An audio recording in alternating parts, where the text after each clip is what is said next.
AITA for correcting my roomie about her meals when eating out. I love my roomie very much. She's a wonderful person and I consider her family. We've lived together a few years now and we're both pushing 30. My roomie has a digestive condition that will cripple her with stomach cramps if she eats even a little bit of dairy. She also doesn't eat meat, but she can do eggs and some fish. So, as someone who loves food and cooking, I found it very easy to cook for the both of us, and she's always so grateful about it.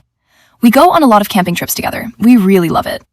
Several times now, on our way to a camping trip, we'd stop somewhere to get something to eat, and she'd end up doubled over with horrible cramps by the time we got to the campsite, and we'd have to pack up and turn around. Because I cook a lot, I have a better idea of what's in most food than she does. But when we first ate out together years ago, I pointed out something had dairy in it to the waiter and mentioned she couldn't have dairy, and she asked me politely to not do that again, so I didn't. Well, last weekend we went on a big kayak camping trip. We had just gotten off a ferry and were having a last hot meal at a little restaurant when she ordered something with brioche bread, which, unlike most breads, has a lot of butter in it. So I said, "Don't get brioche, it has a ton of butter."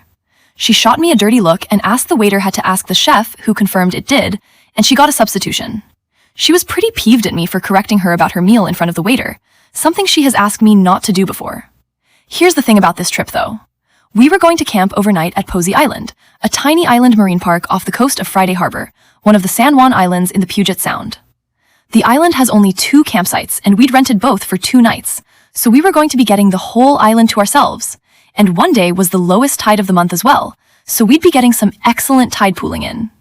There were 4 of us on this trip: her, me, another friend, and my girlfriend.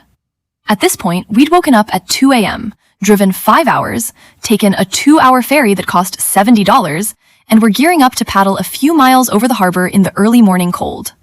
We'd all taken time off work, which was hard for us, and the only reason we'd taken such an early ferry was so we could paddle over early in the morning when there were less boats in the harbor, because roomie is afraid of kayaking near large boats, and honestly, none of us love it.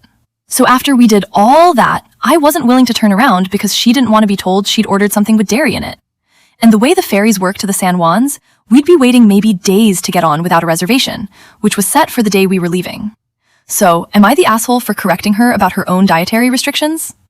Edit. I feel the need to point out that while the trips have been ended before due to dairy slips, of the 5 or so times it's happened, 2/3 were not her fault because she ordered vegan food. And we camp a lot. Basically every weekend of summer and many weekends in spring and fall. This has happened fewer than 1 out of 10 trips.